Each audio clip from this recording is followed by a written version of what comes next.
How are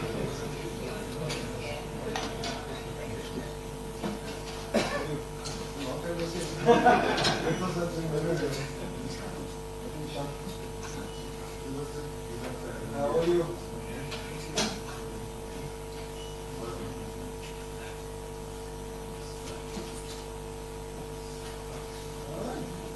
Long time no see. Too long. Too long.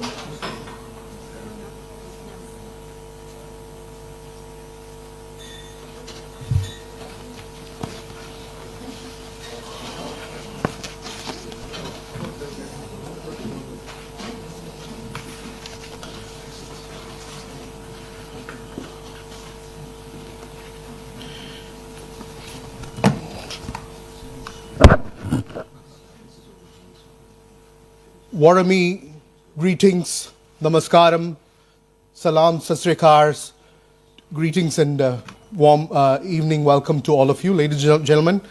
What a great honor to be here today amongst all these dignitaries we have and all of you who have made it in spite of a very important day and auspicious day being Diwali. So before I begin, I wish you all a very warm Diwali. Greetings to all of you.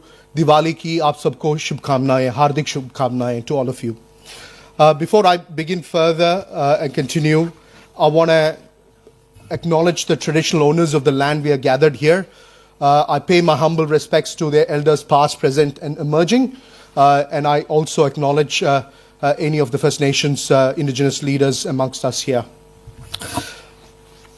It's indeed a pleasure and honor on behalf of the Australia-India Business Council and our co-hosts and our main hosts here at the Parliament House, the Parliamentary Friends of India for New South Wales, led by the co-chair, the Honourable Warren Kirby, MP, and also joined by the Parliamentary Friends of India parliamentarians, Karishma Kalyanda as well, along with the Parliamentary Friends of India and also the Consulate General of India, Sydney here. The Consul General is with the Governor General as we speak, and we are expecting him to join as well. I'm very pleased to welcome you all, especially for this occasion, where we are honoured to have amongst us the visiting minister from the state of Andhra Pradesh, the government of Andhra Pradesh, representing the government of Andhra Pradesh, Shri Nara Lokesh ji. His presence is phenomenal. It's a key milestone, I would say, his first visit to Australia. I'm very privileged and honoured to have. Let's give him a big round of applause to welcome him formally. This is a prestigious parliament, the first parliament house in the whole of Australia. So historic from a democracy perspective. I will not take Warren's thunder. I'll let him talk about it. But again, this room as well, it's a very special room. As you can see, all the Hansard books here. It's a very special room, and we wanted to really welcome you into this heart of democracy of Australia, and really recognizing and respectfully the work you've been doing, amazing work that you've been doing and championing in Andhra Pradesh, but also really showcasing the new India, which I'm really passionate about. Thank you. I also want to welcome the Honourable Minister Andrew Giles, the Minister for Skill Development, the federal government, who's been with the Minister, but someone who's really championing the bridge and the pathways and the relationship that we're forging closely with India. And what I believe as Australia embarks on building a strong future made in Australia, I strongly believe that this future made in Australia is partnering with India, this new India that we all are passionate about. So really pleased to have you, sir, and also honor this occasion as well. I'm also keen to acknowledge all the parliamentarians who are here and who may join during the course of this evening. All the business leaders here, industry partners here, a strong diaspora community and business leaders are here. So we really acknowledge that this new phase of Australia-India relationship where this people-to-people linkage is driven by the diaspora leaders is going to really shape and accelerate on those outcomes we are targeting. Bilaterally, we've doubled the trade between Australia and India over the last 2 years since we signed the bilateral free trade agreement from about 27 billion to about 50 billion now. We want to double that in the next 2 to 3 years, 100 billion. And all of us have a role to play, and hence we are keen to hear where we can leverage Australian industry can leverage Andhra Pradesh as the growth engine partner, as the destination for investment, and also partnering growth as well. So really excited to be here and to hear from the Minister and the team here. We're looking forward to that. I also want to acknowledge our other support partners who have helped us curate this evening's event. Department of Foreign Affairs and Trade, Calvin and the team, wherever you are. Definitely acknowledge the role of Department of Foreign Affairs and Trade, and we continue to partner with DFAT and CARE, the Centre for Australia-India Relations. I also want to acknowledge CII, our industry MOU partner based in India. We will hear from them about the partnership summit which is coming up in Vizag in the state of Andhra Pradesh, which we are all excited, and I'm looking forward to shaping a very sound delegation of business leaders to attend, which we will definitely hear from the speakers as well. I also want to acknowledge our national sponsors, CommBank and NIB, who are represented in this room, and also our event host sponsor partner, New Edge Education Group as well. I just want to say one thing, what I'm really energized by this visit, and I understand that the Minister is going to visit Queensland and also Melbourne in Victoria. What we are keen as AIBC, and AIBC being an organization, a preeminent industry body, working closely with both the governments to really shape over the last 40 years, set up by the former Prime Ministers Rajiv Gandhi and Bob Hawke. We've been really focused on shaping those business to trade outcome as well. But what we are excited about is the state-to-state opportunities as well, across infrastructure, across manufacturing, across those more modern sectors, the sunrise sectors, including clean energy and skill development as well, which is very rightly so very important. And very pleased when the Minister highlighted that the portfolio he holds is human resource development. It's also sustainable development focused on those new skills and also uplifting the whole society as well. So definitely a conscious, sustainable development and enriching those talents as well, where Australia and India can partner. So really acknowledge and really keen to hear, and I'm sure all of you you are excited as well. I must be honest that when we were putting together this event, we are cognizant that it is a Diwali day, but I'm really pleased that we've got overwhelming support. I wish you all well, and hopefully you can get back to your prayers and also be with the family later in the evening. So without much ado, and I will continue to facilitate this evening, I will now invite, and I thank all of you. What I would do is, if I can also acknowledge the support from Aruna Chandrala ji, wherever you are, Aruna. Yeah, you are here. We might just do a token of welcome for the two guests we have. If I can invite the Honourable Minister.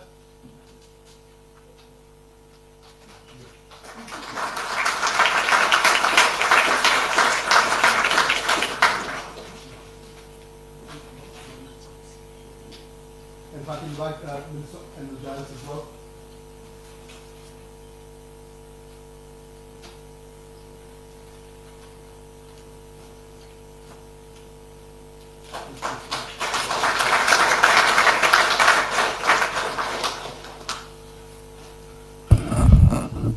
Thank you all. We'll kick off without much ado. If I can invite the Honourable Warren Kirby MP, the co-chair of Parliamentary Friends of India, New South Wales, and member of Riverstone, to offer his remarks and his welcome as well on behalf of the Parliament.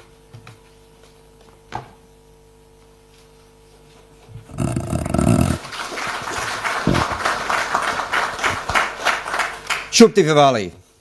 I think that's how we should start this evening's proceedings. I would also like to acknowledge that we are meeting here this evening on the land of the Gadigal people, and who are the original custodians of this region of Sydney, one of the very first places in all of Australia to be colonised. And we are meeting in the oldest parliament in New South Wales. And I extend my respects to elders past and present, and any people of Aboriginal heritage that may be with us. Meeting here in Australia's oldest parliament, the People's Parliament, specifically in this room, the Jubilee Room, is just as auspicious in some ways as the day that we are celebrating. Up above us we have the Greek goddess of knowledge, who looks down on us and reminds us that knowledge is the mother of wisdom and virtue. This occasion that we're talking about, we're celebrating. Many people tonight, I'm sure, will pray to the goddess Lakshmi for prosperity. And we know that this all comes as a response of lifelong learning, of making sure that we get to know one another, and all of that comes through education.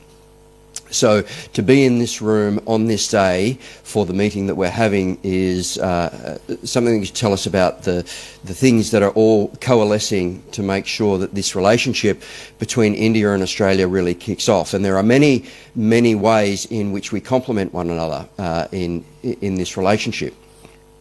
I should acknowledge we have some MPs in the room. We have Justin Clancy hiding over the back there, who's just joined us. We have Charisma Kalyanda, who are my parliamentary colleagues here. Special thanks to Minister Giles for bringing Minister Lokesh to visit us in this wonderful occasion. Your very first visit. I hope that it is better than your US experiences. But when we think about what we need to do in these bilateral ties, how we need to come together, of course there are many avenues in which Australia and India complement one another. Of all of the relationships we have with different countries around the world, the bilateral relationship between India and Australia is in many ways the ones where we have the most commonality and the most touch points of connection.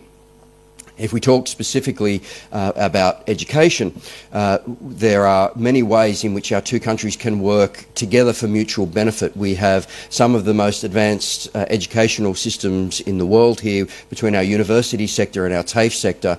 We also have some of the most stringent requirements and regulations when it comes to everything from construction through to all of the rules and regulations required to build things, which means that our education system, both in a formal academic sense, is very, very strict in the pass and fail, and it also means that the industry learning is very, very high as well.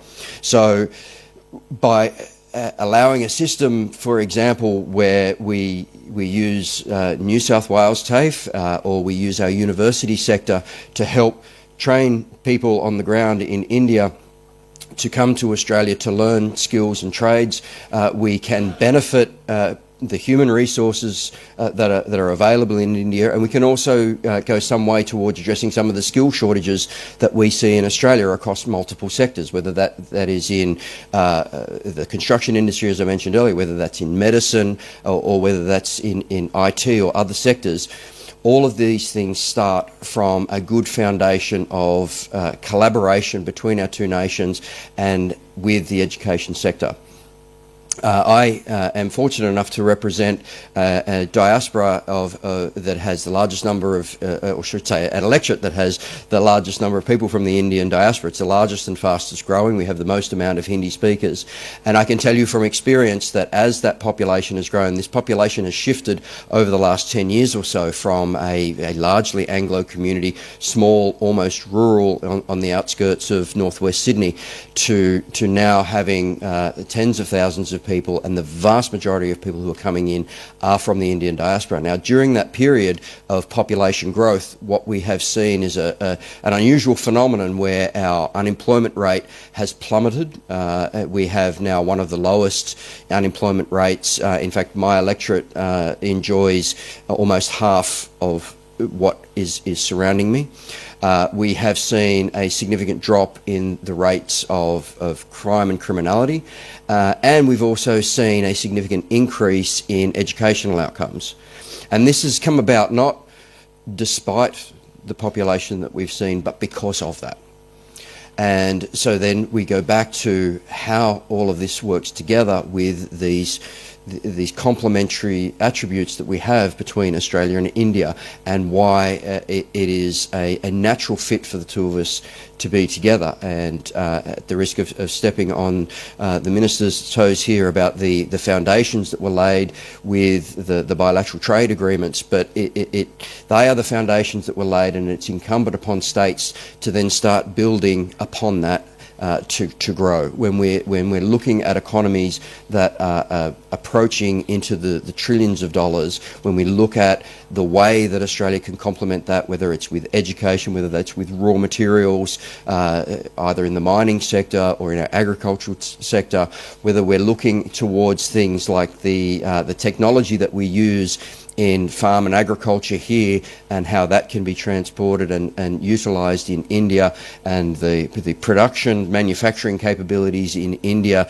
the way to take innovation into commercialisation in India, it means that there are enormous amounts of opportunity for both Australian businesses and Indian businesses to work together, not for the benefit of one individual company and certainly not in a purely transactional sense, but in a mutually beneficial way where we can genuinely come together and work together to grow the economies of both countries and to uplift the opportunities that exist for our relative populations. So I'm very, very excited about this evening. I'm very, very excited to listen to the wisdom of the ministers that have come here to join us. And thank you so much to the industry partners. Thank you to AIBC, Irfan in particular, for all his tireless efforts in making these connections happen.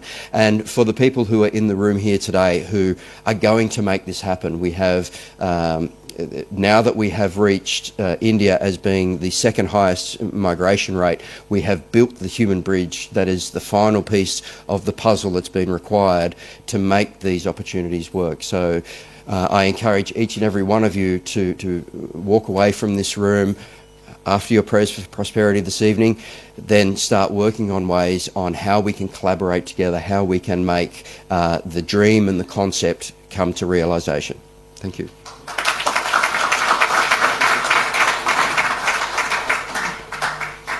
Thank you, Warren, and thank you for those insightful words and impactful call to action. And we'll look forward to again visiting India together with the business delegates to make some of those impacts happen as well. Thank you.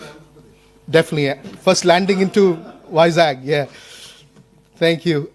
Now I invite the Honourable Minister Andrew Giles, the Minister of Skills and Training, Australian Federal Government, to share his thoughts and insights.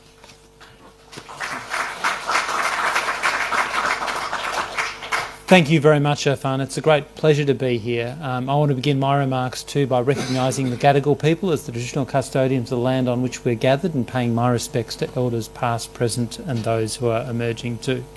Minister Lokesh, it's a great honour to have spent some time with you today, and I really do look forward to hearing your more formal remarks this evening.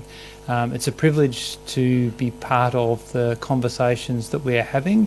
As Warren was suggesting, and indeed as Irfan said, many of the opportunities between our two countries will be navigated not just at national level and not just at business to business level, but through the considered engagement of subnational governments who understand their regions, their economies and their labour markets.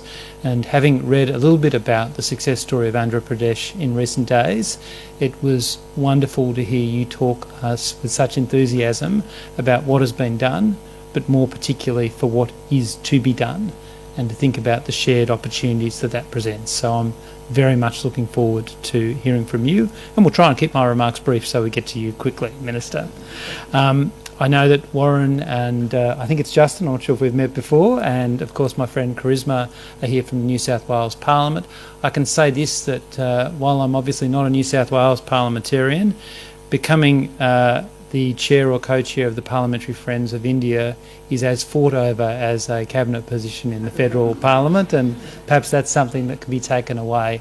On that, I want to recognise my old friend, my young friend, former Minister Alan Griffin, as well as all the other dignitaries here. It's an absolute pleasure to be here at the AIBC. It's my second AIBC education event in as many months. I'm not sure what's planned for November.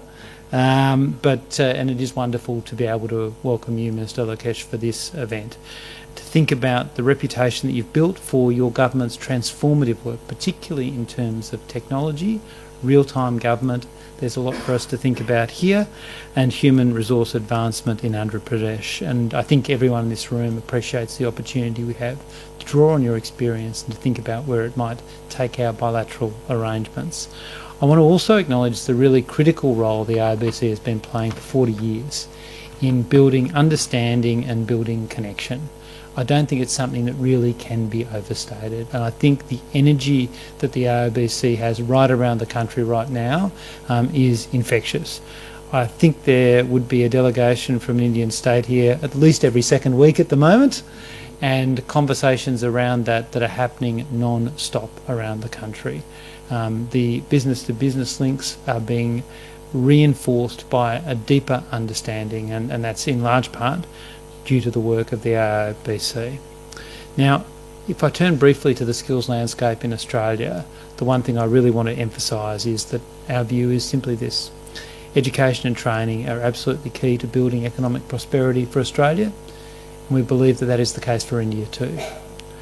We share many things as nations, but in particular right now we have the privilege to share the fastest growing region in human history, and that brings with it the opportunity to make the most of it for all of our communities. That's really, I think, what brings us together here. It's why we also, in the Albanese government, deeply value the incredibly diverse and large, by Australian standards at least, diaspora communities that add so much to the colour and movement of every Australian community. I think I'm not alone in seeing, obviously, tonight's as being just one part of an ongoing Diwali that seems to stretch for about half the year. But I do wish everyone a happy Diwali, and perhaps I can say to our visitors from India, Diwali is not simply an event for the diaspora community, it's a significant event for every Australian, and I think that speaks more eloquently than to any words we can put on paper about our relationship as countries and as people. Now, I think about the government of Andhra Pradesh as having identified a number of priority issues for collaboration in education and skilling, particularly renewables and the green economy, and secondary and higher education. We've talked also a lot about agriculture too. So I think there are real opportunities because these all resonate strongly with our priorities in the Albanese government, particularly our focus on our clean energy workforce as we approach a similar challenge, although not on a similar scale, it must be said. And looking at skills more broadly, what we have been doing, and Warren touched on this, is how we can work with partners to tackle skills challenges domestically and abroad. I think we can say that we've made significant progress in that regard, in particular by building more cooperative arrangements at a national level, working with our partners in the states and territories through the $30 billion National Skills Agreement, as well as through rolling out Free TAFE to deliver training in areas of need. So what I'm trying to do is effectively to emulate what you and your Chief Minister have been doing for quite some time, to use the role of skills and training and the levers that are available to me to look to identify problems and then to solve them by bringing people together in that shared understanding. And I think there are so many opportunities to take this conversation forward.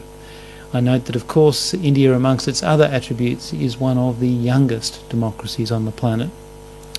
2/3 of the population under the age of 35, which to me now seems very, very, very young. There's obviously a huge group who are already or about to become the next generation of skilled workers, ready to embrace opportunities their parents couldn't have dreamed of, and those that we can't yet imagine too. And I do think that Australia's vet sector and our higher education sector too are well positioned to be part of this extraordinary transformation of workforce. And that's something that we need to think about through effective engagement and listening, through forums like this, through industry partnerships, and through deepening our people-to-people links more broadly. Because the mutual understanding that is really fundamental to international education is something that can only strengthen the friendships that exist between our countries and their people and deepen the understanding about where we can meet shared needs. And I'm really excited to furthering these connections later in the year when I travel to India with Minister Clare and Assistant Minister Hill. I thank the Minister here for suggesting some minor alterations to my travel schedule, which I'm not sure we can accommodate this time, but we'll see. I think it really is an important opportunity for our countries to discuss in depth, you can only do in a face-to-face setting, how we can realise the opportunities and stare down the challenges that we face. I'm really proud that Australia is and must remain a tertiary education partner of choice. India is Australia's top country for international vet student enrolments. About 1 in 5 of our enrolments are people from India. These students, and even more so I might say, the graduates are valued members of our classrooms, our communities and our workplaces. And I'm really confident this will only grow through the comprehensive strategic partnership. I look to India's national education policy, only 5 years old now, but a very meaningful document. The internationalisation of education provides deep collaboration opportunities for institutions at both ends. I'm really focused on how Australian vet providers in particular can play a role in meeting the extraordinary skills challenge that you grapple with every day in Andhra Pradesh. A labour market that's rapidly changing and a volume of people entering that labour market that I find hard to imagine. And for me, I do recognise, on the one hand, we have a vet system that is globally recognised. And we're very proud, but we also acknowledge the challenges that we face. I think recognising those challenges domestically and the opportunities internationally can provide a great synergy for us to realise all of these opportunities.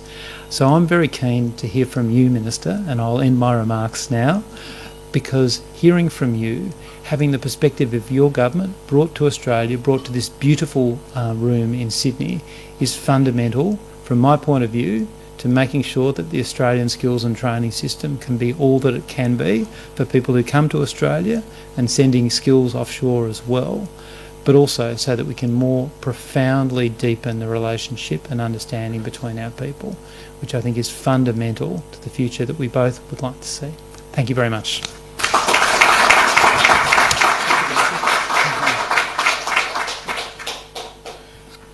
Thank you, Minister Giles, for your insightful words. And I think that strong reinforcement of partnership, recognizing the strengths and the opportunities to forge this relationship on, led by the skills opportunity is a key here. And I think it's a long-term opportunity that we want to share and, leverage. Thank you again, Minister, for your words. Before we hear from the Honourable Minister, Minister Nara Lokesh, we do have a short presentation on the CII Partnership Summit 2025, which is again really showcasing the opportunities in Andhra Pradesh. So to present and showcase the CII Partnership Summit, I've got Mr. Praveen Singh, the Associate Vice President of Andhra Pradesh Economic Development Board, to share some of those insights and the presentation as well. Over to you, Praveen.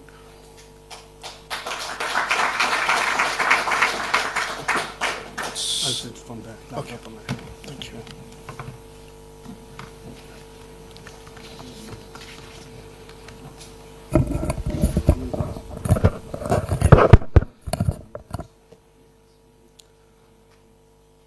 Good evening, everyone. I would like to acknowledge the Gadigal of the Eora Nation, the traditional custodians of this land, and pay my respects to elders, past, present, and emerging. It is my privilege to be here in this iconic and historical place. Leaders, innovators, institutions who share our belief in sustainable and inclusive growth. Today, I bring to you the story of Andhra Pradesh, a coastal, connected, and competitive state that is emerging as India's new economic powerhouse.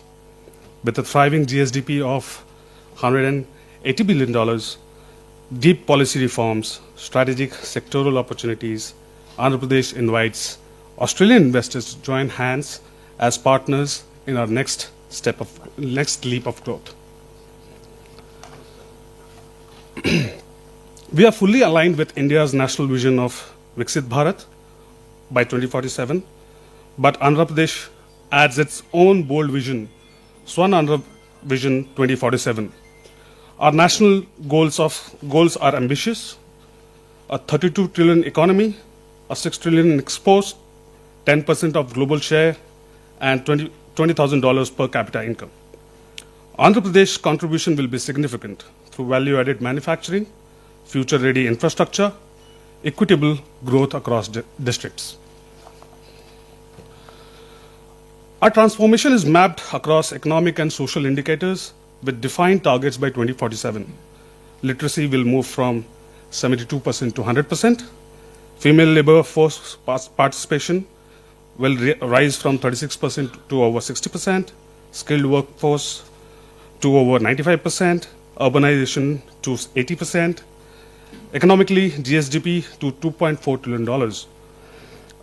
Per capita GSDP to over $42,000. Merchandise exports to $450 billion. And renewable energy share from 35% to over 75%. These are not projections. These are milestones with live policy tracking. Andhra Pradesh economic model is anchored on 7 powerful pillars that reflect both intent and action. Policy framework, over 25 active policies across sectors ensure clarity, speed, and investor assurance. World-class logistics with 6 ports, 3 industrial corridors, seamless highway railway connectivity. We offer among the lowest logistics cost in India. Amravati, a greenfield capital, designed as India's most modern capital city, built with smart and sustainable infrastructure. Future-ready workforce with a skill database covering 3.5 crore citizens and 200 plus hubs aligned to sectors like AI, clean tech, and manufacturing. Quantum and deep tech, home to India's upcoming Quantum Valley. Green Energy Valley with 160 gigawatt of renewable energy potential. At the core of all this is our governance model led by Honorable Lokesh Sir, powered by AI-driven, tech-enabled workflows, ensuring real-time monitoring, predictive action, investor-first service delivery. Industrial Policy 4.0 serves as the overarching framework guiding Andhra Pradesh economic transformation. Our reforms are built on 6 principles: speed, product quality, low logistics cost, employment generation, tech readiness, and circularity. Climate action policies include clean mobility, included renewable energy and waste to value recycling initiatives. Sectoral policies span across aerospace, food processing, MSMEs, tourism, minerals, and sports. Technology-focused policies support drones, electronics, semiconductors, space, data centers, and innovation ecosystems. Andhra Pradesh is also India's maritime gateway to the east, with over 1,000 kilometers of coastline, the second longest in India. Our plan is to have port, shipyard, or a harbor every 50 kilometers. Key ports include Visakhapatnam, Kakinada Gateway, Gangavaram, Machilipatnam, Krishnapatnam, Ramyapatnam, Mulapeta. Australia as a maritime economy will find strategic logistics and shipbuilding opportunities here. Andhra Pradesh is also creating global competitive aviation and aerospace cluster across Kurnool, Tirupati, Danakonda, and Madakasira. The Civil Aviation University at Bhogapuram will train more than 5,000 aviation professionals annually. From drone manufacturing to sustainable aviation fuel, AP is ready to partner with Australian OEMs, training academies, and MRO majors. AP also offers a massive land bank of over 41,000 acres aligned with the 3 industrial corridors, which is no other state in India is having in the country, which is government-approved industrial corridors. Visakhapatnam, Chennai Industrial Corridor, Chennai-Bangalore Industrial Corridor, Hyderabad-Bangalore Industrial Corridor. This land is ready with utilities, zoning, and trunk infrastructure, ideal for plug-and-play projects. We have also identified high-potential clusters in petrochemicals, which is in Mulapeta and Krishnapatnam, food processing, Rayalaseema and Godavari Belt, iron and steel, Kadapa and Anantapur, pharma and medtech, Visakhapatnam, electronics, Tirupati, Koparthi. These are the names, but these are the clusters which we are developing in the state. Renewable energy in Anantapur, Kurnool, and Kadapa. Each cluster is policy-backed and investment-ready. Amravati is being built on a model capital city, combining strategic location, thematic city zoning, world-class institutions, smart infrastructure and utilities with access to highways, ports and airports, Amravati offers a compelling destination for urban innovation and administration. Andhra Pradesh is also one of the first Indian states to commission a green hydrogen valley with goals across indigenous hydrogen manufacturing, clean fuel-based startups, R&D clusters, and global academia collaboration with 160 plus gigawatt of RE potential. This is a natural fit for global clean energy firms from Australia.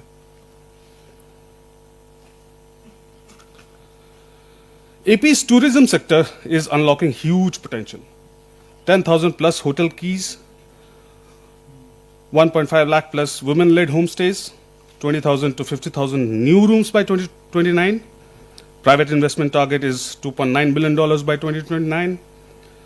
Tourism GVA doubling from 4.6% to 8%, connected by a single tourism super app. From wildlife and temples to Buddhist trails and beaches, we are unmatched in natural and spiritual tourism. Now, Visakhapatnam, it's now a leading tier 2 tech hub with 48 universities, institutions, more than 25,000 affiliated colleges, over 38 million people in tech talent catchment. We are a budding capacity for GCCs, AI, analytics, and digital services, and invite Australia's tech and education institutions to co-create here. AP has a 38 million strong talent pool with over 25.2 million within the age of 15 to 39, ready for next generation employment. We are building a deep tech ready workforce through the Naipunyam Digital Skills Universe, a statewide skilling architecture. The ecosystem includes universities, skill hubs, digital platforms, mobile-based learning tools for maximum access. We are partnering with Infosys, Cisco, Oracle, Microsoft, and many more to align skills with global industry demand. Our goal is to match Industry 4.0 and AI era needs, more cloud and coding to cybersecurity and clean tech. Andhra Pradesh has conducted skill census in 2024, covering like 3.4 crore citizens across 1.8 crore households with Aadhaar-linked skill IDs. Institutional reforms include a new skill university, 26 skill colleges, and over 200 skill hubs backed by a budget of over 1,200 crores. Education reforms are aligned with national education policy, featuring bilingual learning, tribal inclusion, and a new 5-tier school model. Global partnerships include Oracle, IBM, Suzlon, and PMKVY. Sectors focus spans IT, wherein 4 lakh has been trained, manufacturing, wherein 94% of them has got a placement, green energy, and healthcare. Cumulative employment impact includes 28,000 placements, 15,000 skill spoke jobs, and 9,400 crores in inclusive education support.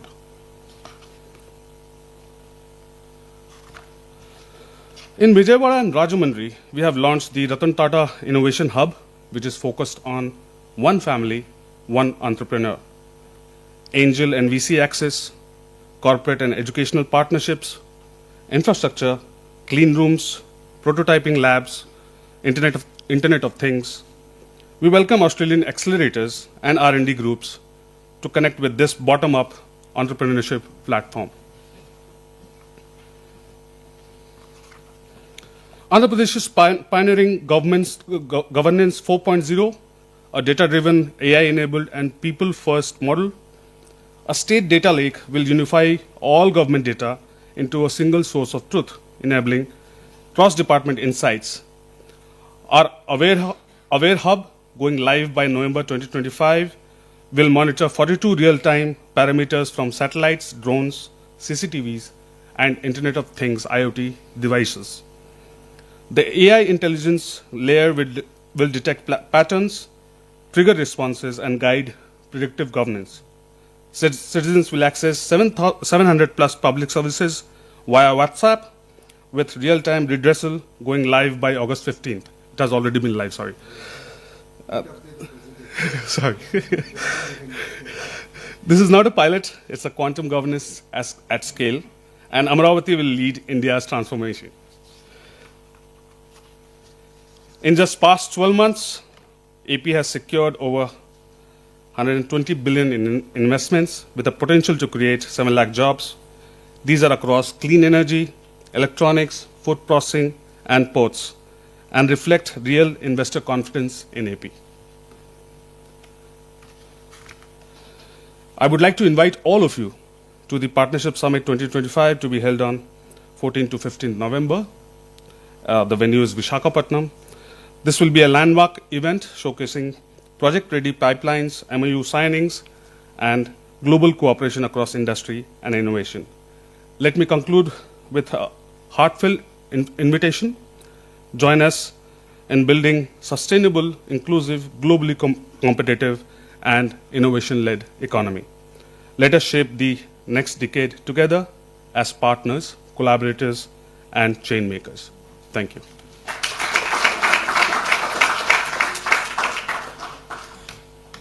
Thank you, Praveen ji. Thank you for sharing those insights. And one of the cues I will take is that is very visionary, is one family, one entrepreneur. Myself as well come through, entrepreneurship runs in my blood, I would say. That is an amazing vision of yourself and the Honorable Chief Minister.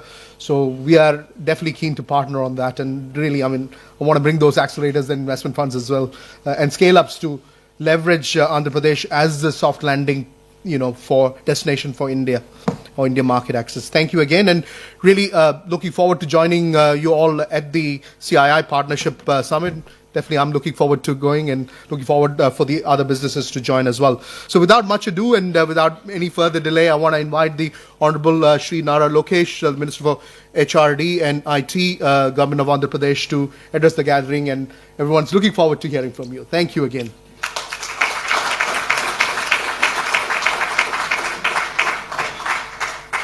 That's okay. A very good evening. Thank you very much for having me here. I would like to specifically thank the Honorable Minister Andrew for spending almost a better half of a day with me and sort of welcoming me and explaining to me how Australia works, especially on the skill side of things. So really appreciate your time. I'd like to also thank the Honorable Member of Parliament, Warren, who's here, Justin, who's also here, and Karishma. Thank you very much for hosting me.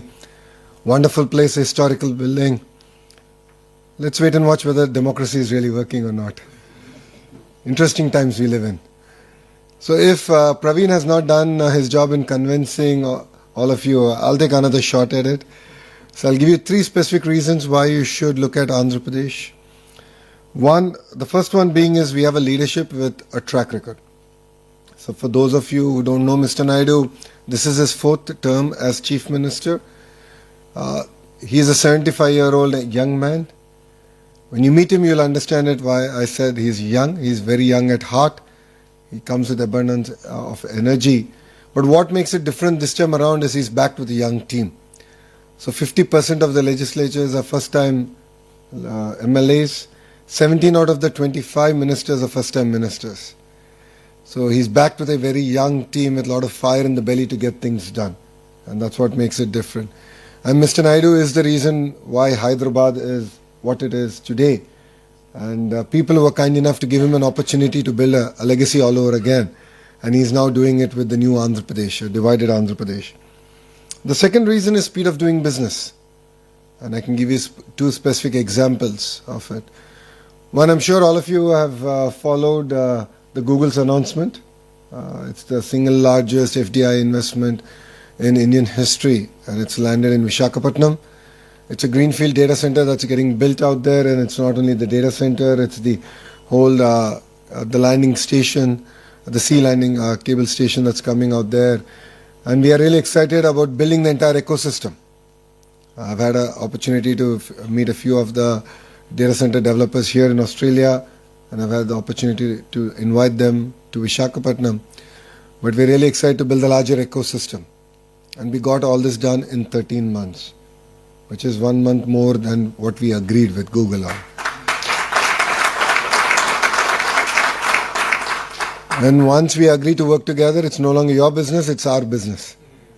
And first thing you'll see getting created is a WhatsApp group. We love WhatsApp. So WhatsApp group gets created on a daily basis. We actually review these projects. So I'm on good 25 groups now. On a daily basis, projects are reviewed. There's an update that goes out from my office and the respective ministers, because these are all cross-functional. So one example is Reliance is investing big into CBG, compressed biogas project, where they're making compressed biogas from Napier grass. And I have the energy minister on the group. I have the minister for revenue, which is land, on the group, because they're going to take land on lease from government and actually want to grow grass.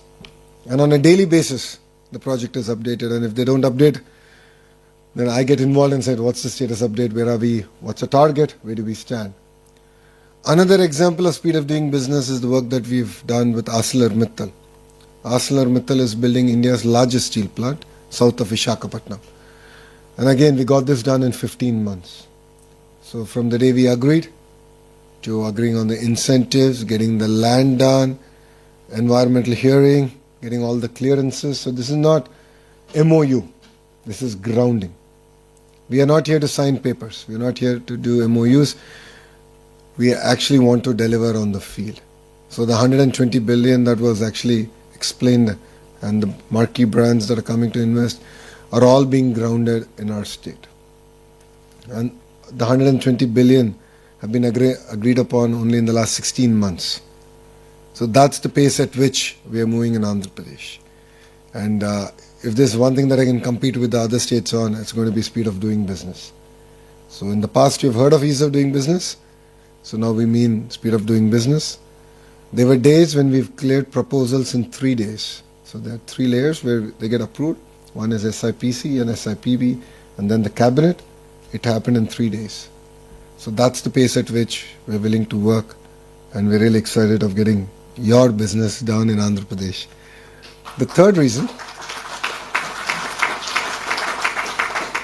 third reason why you should consider Andhra Pradesh is we are a startup state. We are hungry, we are eager to get things done, and we can get things done as of yesterday. And as a political establishment, we are a regional party, but then we have national interests at heart. So we believe that we can positively influence policy at the federal level, which I believe which is good for the nation. And in the whole process, Andhra Pradesh has the first mover advantage. And this is not the first time we're doing it. We've done it in the past with privatization of airports, deregulation of the telecom sector. Mr. Naidu led the initiative around digital currency. And now we've done that in data centers. So we positively influence policy. And that's something that we can do. And that's what makes us very unique and different from other states. I'm sure quite a few states are eyeing for your investments. And I think it's very good. I always believe that if states compete, India wins. And that is the new India that we're talking about. And it's exciting times under the leadership of the Honorable Prime Minister Shri Narendra Modi ji. Delivering the $30 trillion target will be done. No second thoughts about it. And in the process, Andhra Pradesh will be a $2.4 trillion economy. And as a state, we are leading a lot of the initiatives of Government of India from the front. So I'll give you an example. Labour reforms. We are specifically asked by Government of India whether we can spearhead. Out of the 9 reforms, we got 8 of them done in 15 days. 1-5, not 5-0. So we got it done. And the other one in the next cabinet, we're going to actually clear it. So we are leading from the front in terms of reforms. And Mr. Naidu believes that we should support reforms because that's the only way we can remove the shackles of bureaucracy on the state growth and governance. So that's what makes us very unique. I think these are 2 clear examples I've shared. And I love Visakhapatnam. For people who are familiar on the Indian territory, if Bangalore were to marry Goa and have a child, that will be Visakhapatnam. It's best of both worlds. It's exciting space. the greater Vishakhapatnam economic corridor is slated to be $1 trillion economy. So we are already planning for it. After the announcement of Google, there's so much of excitement, energy that has come in. And we've already started working on the greater economic region, planning all the hard and soft infrastructure that needs to come in, because we don't want to have the same trouble that our neighbors are having today. So it requires a certain amount of visionary leadership that, of course, we already have. And it's Mr. Naidu who's leading it from the front. So I invite all of you to please come down, spend 2 days with us. I think you'll be able to understand the raw energy we have. We have amazing speakers lined up. It's an amazing conference. While the greater part is going to be about Andhra Pradesh, it's still about India. And quite a few states are also coming, and they're going to also pitch their states. And what a better platform than Vishakhapatnam, where other states can also pitch. And it'll showcase, again, new India, where states compete and the nation wins. So thank you very much for your time. I thought I'll make this more a dialogue than a monologue. So I'm here to take any questions that you have. Okay? Thank you very much. Yeah, we'll give you the microphone. Oh, that's okay, I can hear. Oh? Share the microphone.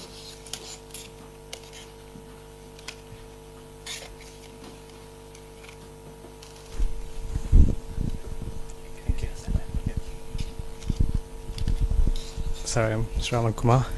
How are you? Great. Yeah, so what makes the difference from the past government to yours? Because the pain I had personally with the investment, so-called, with the previous government, and then I lost my father, been fighting with legally, politically, everything. What makes the difference with your government then? Well, people have spoken. We won 94% of the seats we contested. Yeah. It's a clear mandate given to us to create jobs. And we actually we made a promise that we're going to create 2 million jobs in 5 years. Yeah. It's a very bold promise, and that's why I'm here. That's what brings me to Australia. And I think day after tomorrow, the Honorable CM is going to UAE. We've done roadshows in Singapore. I was in London. We've done some very exciting work there. But see, one thing if you notice is that, yes, there was a little bit of pain in the last 5 years, but the policies that we created, or companies that landed in Andhra Pradesh between 14 and 19, Kia and few others, though they had challenges, but none of the incentives or the policies that we came could be overturned. Because whatever we do, the policies that we come out, have a strong institutional framework that stand the test of time and politics. So this is Mr. Naidu's 4th term. It's not his first term. He's a very seasoned politician. He understands the importance of system policies and ability to implement them. So if you've seen it in the past 10 years, 9.5 years of his, between 1995 to 2004, and then 14 to 19, and now, it comes with strong backing and policies. So that's what really helps. And the mandate is clear, 94%. I mean, it's with a lot of humility we take that, and we are here to deliver on our promises, which is to create jobs. And in the process, we'll end up creating a vibrant economy called Andhra Pradesh. Thank you. No. We'll just finish, and if you have time, we'll come. Huh?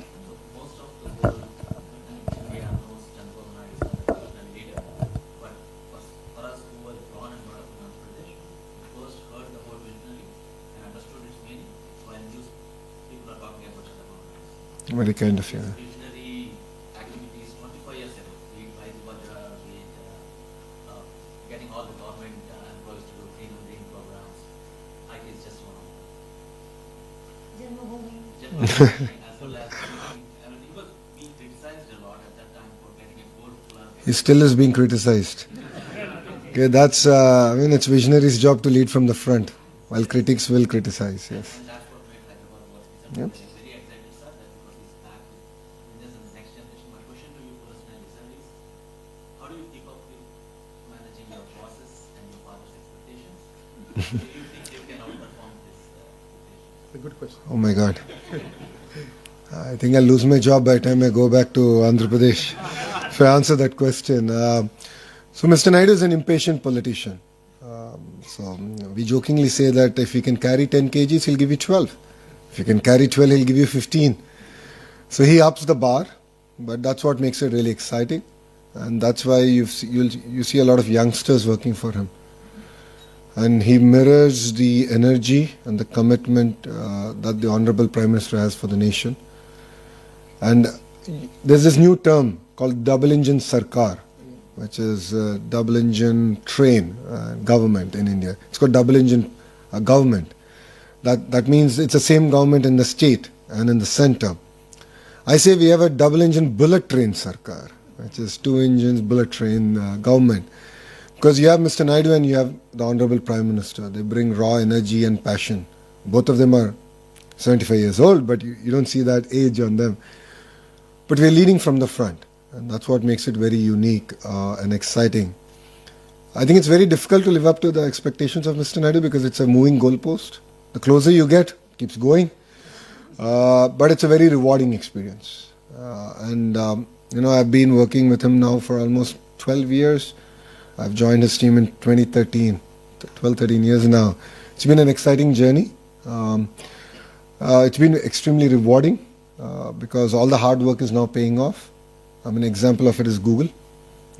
We bought Vizag from being an old steel city to now a data city of the world, and bringing Vizag on the global map in terms of data connectivity. And this is just the beginning. When he set the goal of doing 6 gigawatts, when I came up with the policy, a lot of the critics said, you don't even have 6 megawatts. So where are you going to get 6 gigawatts of data center? Here we are, 16 months later with 1.5 gigawatt signed, close. So SIFI 500 megawatts, a gigawatt of Google. And rest assured, I think in the next 18 months we'll finish 6 gigawatts. So that's the kind of energy that's there. And one of the reasons we're able to do it is, again, it's end-to-end, right?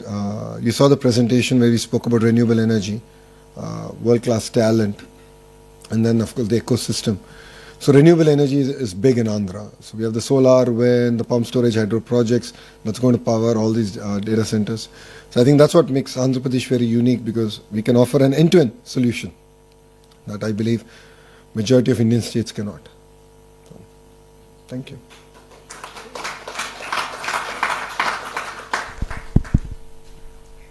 Not sure if we need the mic.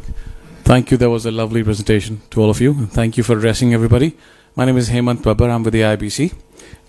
Sir, firstly, congratulations on the $15 billion you've scored from Google. I hope that's just a start.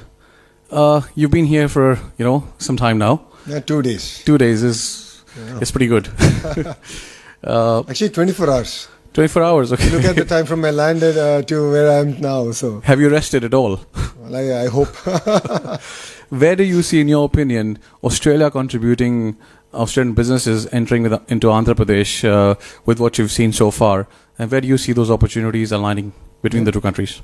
I think that's a very good question. If you look at sectors like skill development is one sector that I saw there's great opportunity. Education, again, a lot of work that we can do together.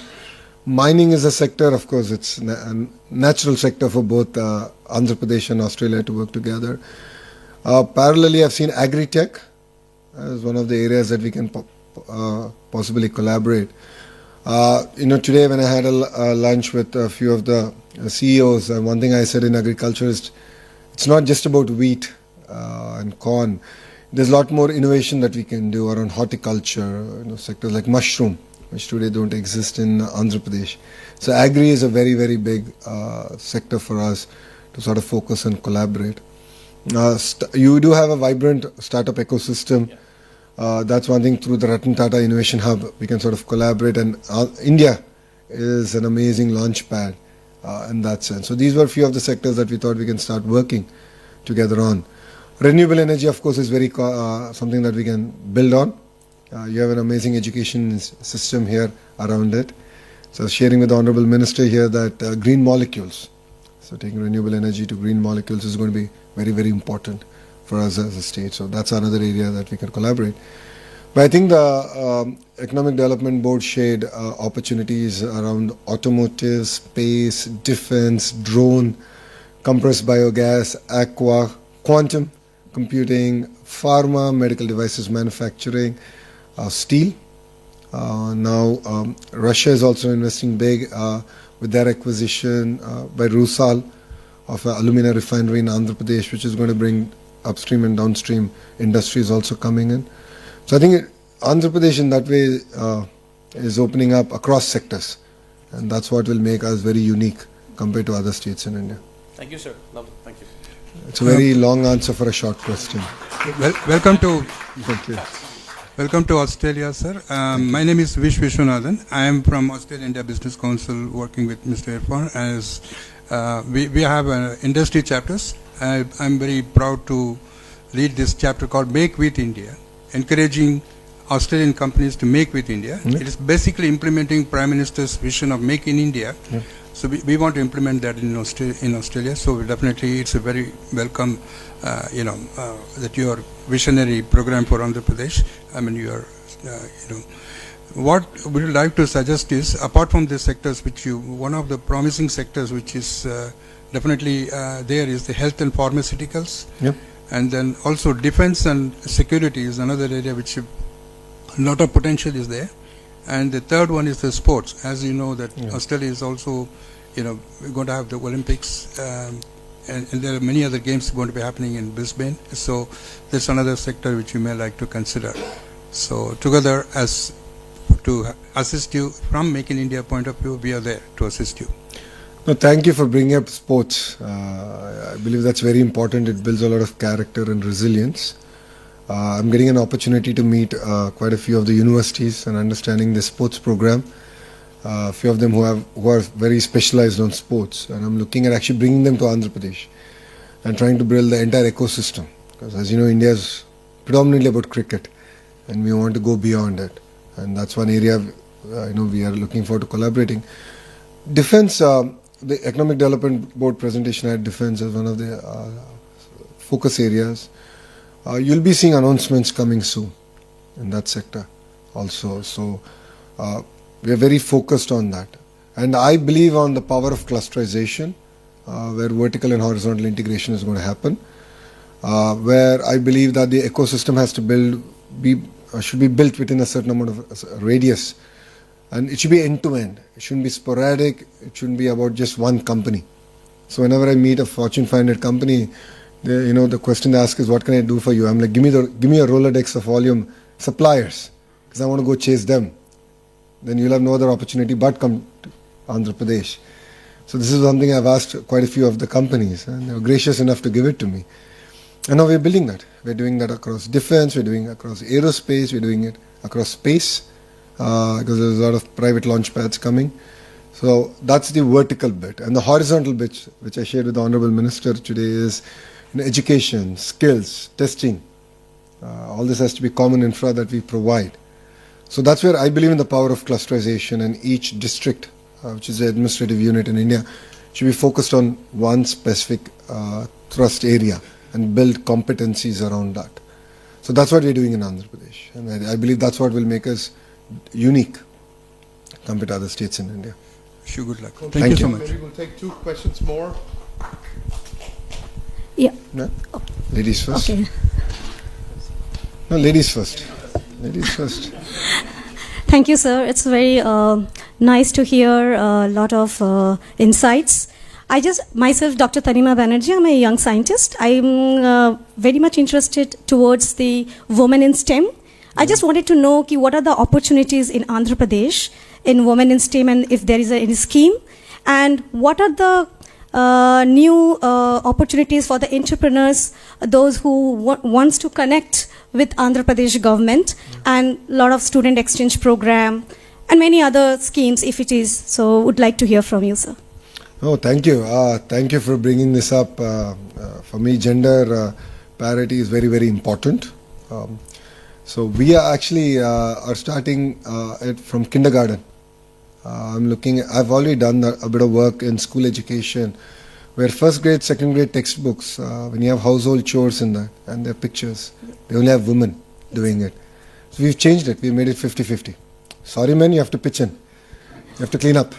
So I believe in it. We're very passionate about it. And fundamental change happens through primary education. That enables, when you bring about these changes, it enables also women an opportunity to think beyond the traditional sectors. Historically, Andhra Pradesh has done better with women in STEM. As a political party, we take a lot of pride and credit for it because the founder of the party actually created a university just for women, which is in Tirupati. Padmavati University is just for women in Tirupati. So Andhra Pradesh that way has done far better than other states of getting women more into IT and STEM in extension. I think we can do a lot more.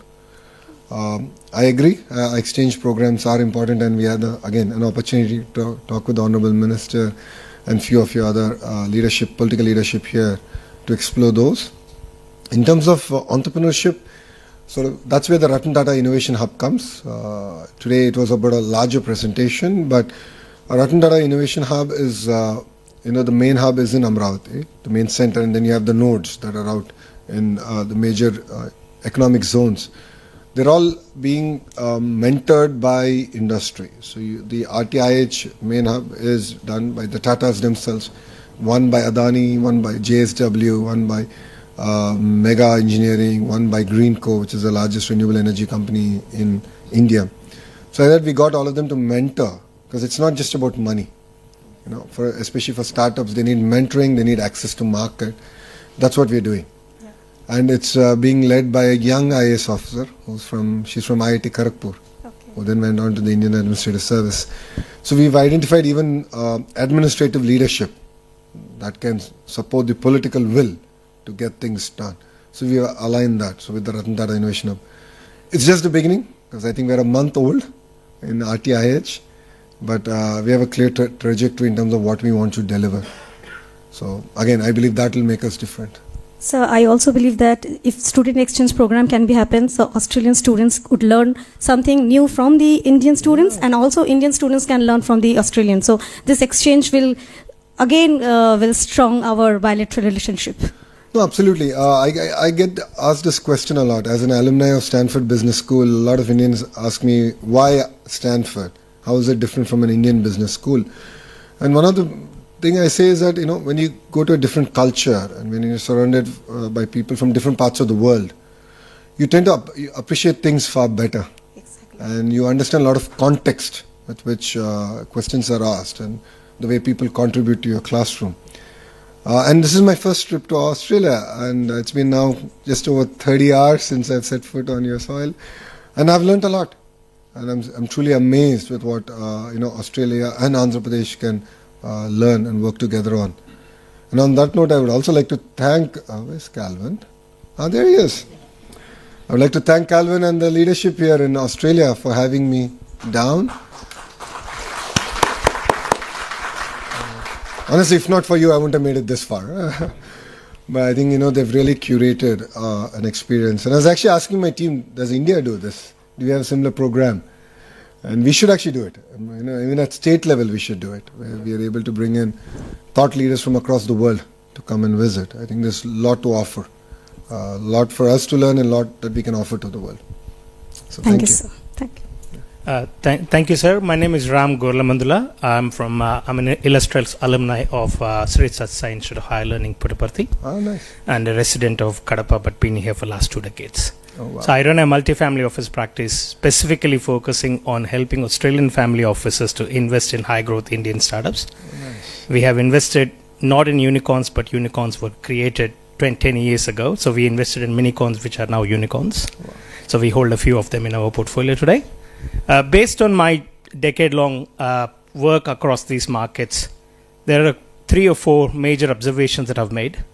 One, for example, I do a lot of work with AMTZ in Vizag. Yep. I've visited AMTZ many times and happens to be a co-alum who is currently chairing the zone there, Mr. Sharma.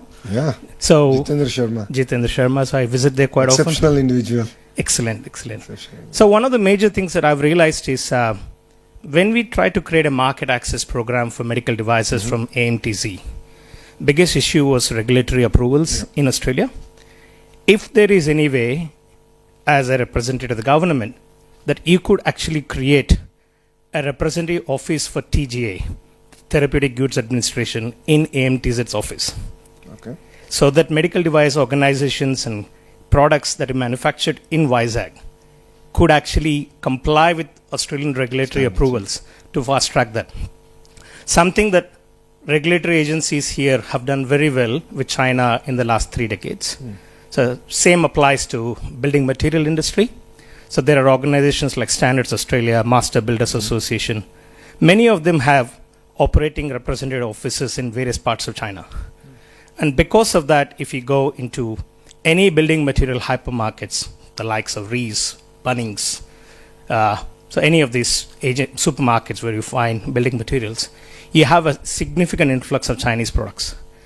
And primary reason, because Australian regulators were called into those manufacturing clusters, so that manufacturers who are manufacturing there had significant insight of what is required to get a watermark certification for a Chinese tap to be sold in Australia or a Chinese lamp to be sold here. That is something which is currently missing with India. And more fundamentally, looking at Andhra Pradesh as such, something that we've done very well at that capital is not to invest in India but invest in Bharat. So Andhra is a real definition of Bharat. So and something that I share very commonly with many of my tech entrepreneurs here, Australian tech ecosystem is already significantly late in embracing Indian tech employment scene. So don't go and compete for talent in Hyderabad, Bangalore, Chennai, Mumbai, where it is significantly overcrowded. Go for new age cities like Vizag. Go for new age cities like Coimbatore. So on that note, may I be bold enough to ask you, sir, that you put a reference white paper in front of the government to say that to create an Andhra Australia Global Capability Center as a single center of excellence for all Australian technology companies to have a global capability center out of Vizag, so that every Australian company is based in a single city, and all these technology companies who are significantly late entrants compared to the Fortune 100 companies out of America are possibly discovering talent out of Bharat rather than hunting for talent out of India. Thank you. I think two specific asks. One, AMTZ is a great example of vertical integration and the cluster approach, right? So we got the vertical bit down. Now I have to work on the horizontal, which is the entire skills, the education, and of course testing, certification. And that's something that we take strong feedback on. The same initiative we need to do in the aqua sector and various other sectors. So I'll work with my counterparts in the Australian government, and we'll put out a paper out there, and we'll figure out this journey together. And that's something that we're going to do. Competing with other states, I think I'm doing a half decent job. I'm getting called names for doing it, but that's okay. I mean, again, I come back to the point that if states compete, India wins, Bharat wins, and that's new India. So it's competition is very good. As long as it's healthy, I think we can take the country forward. Makes us sharper, makes us hungrier, and states that are complacent will end up losing.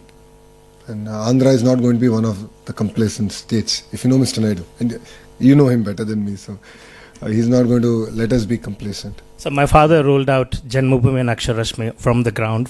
He's a college principal. Oh. Unfortunately, he lost his college in previous government when they took away the government-aided program.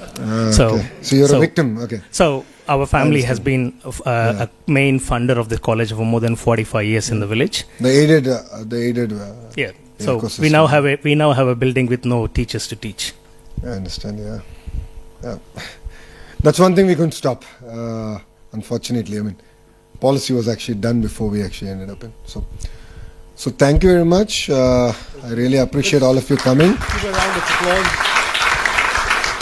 I know it's Diwali, and thank you very much for coming here. I'm sure you have to go back, be with your families. I think we'll do it offline. I think a lot of people have to go home. And just because I'm away from my family doesn't mean I take you away from your families. So I think it's very unfair. But happy Diwali, and thank you very much for having me.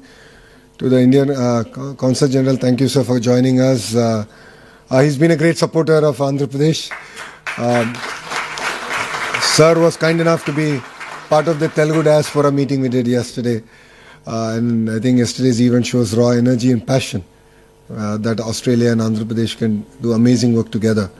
So I take your feedback loud and clear. I'll take your contacts from the partnership that we're going to forge here. And I'll be in touch. And I look forward from hearing from all of you. And I look forward to hosting you in Visakhapatnam, which is... which is... Yeah, and Visakhapatnam is a product of? Thank you. So, Krishna, you're coming down, that's clear, right? It's an offspring of Bangalore and Goa. I'm from Kerala, so probably a little of... Thank you very much. Jai Hind. If I can hold you back here, Arunaji, a small token of thanks and appreciation, a lot of respect and love from all of us here. Actually, here all my Telugu Sandhani team is here. We do the Ganesha festival every year from last 12 years. It is on behalf of Ganesha team. Oh, wow. And wishing you all the best to remove all the hurdles and bring best out of you. Next time I'll send you Mangalgiri scarves. From my constituency, so thank you very much. Thank you very much.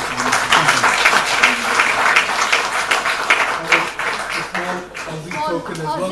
Boomerang? Yes, Boomerang and Everyone will be happy. koala. Your son wanted a real kangaroo. Back and back. For Ramani. Oh, thank you. Yeah. And I got something for my favorite person in the world is Chandrababu Naidu. Calendar 2010. Oh, thank you very much. Please give him on my Thank you again. Appreciate that. It's really an honor, God not from us. Look forward to forging those strong partnerships. Thank you. Thank you. Thank you. Please, we will have time for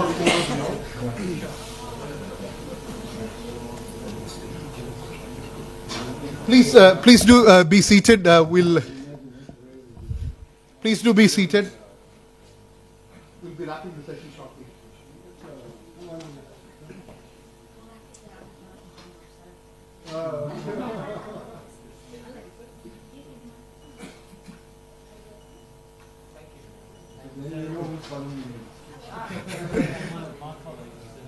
Please, if you can be seated, I will invite.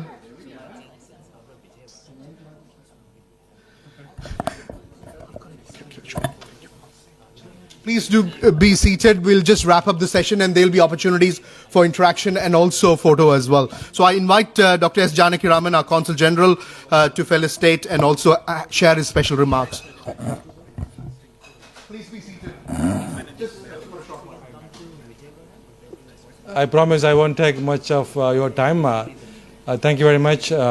First of all, thank you very much, Honorable Minister, for coming to the city and to Parliament, having a fruitful discussions, with you.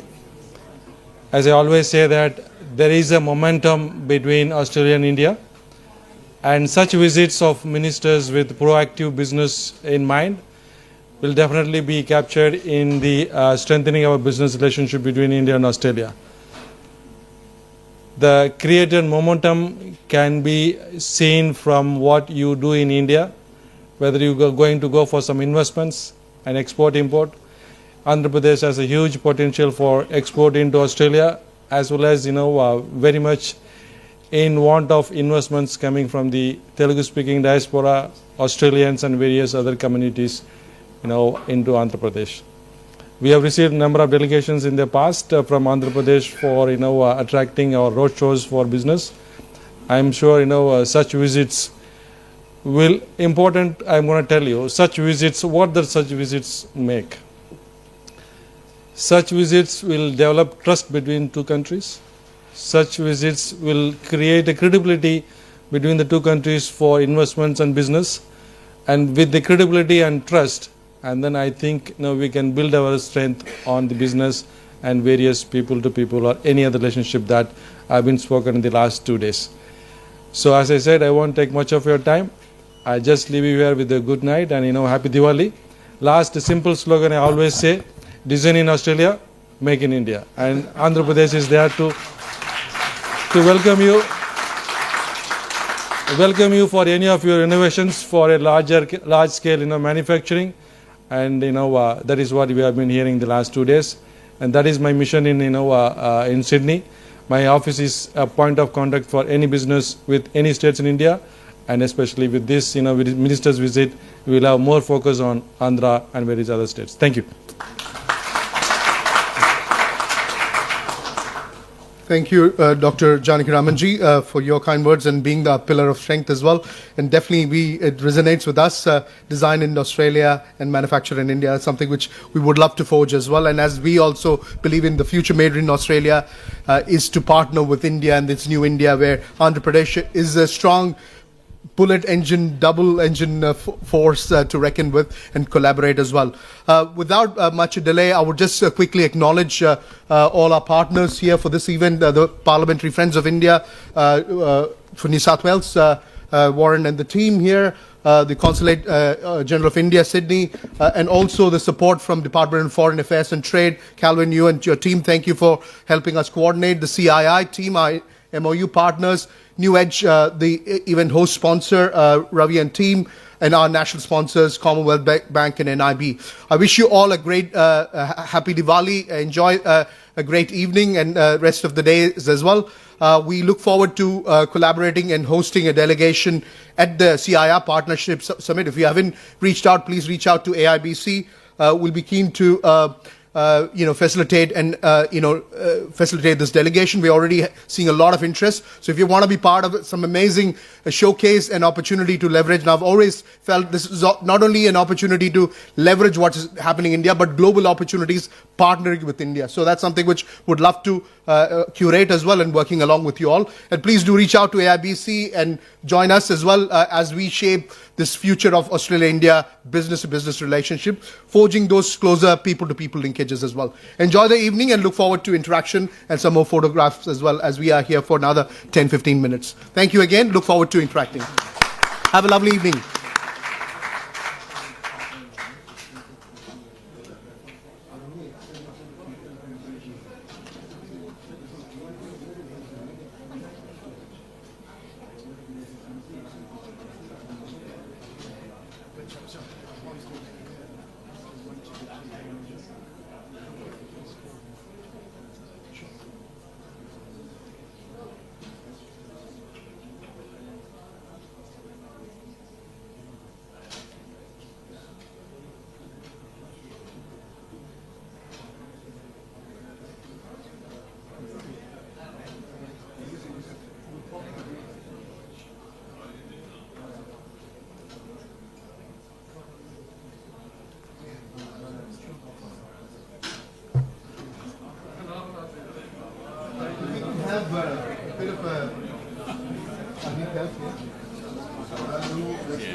That's fine.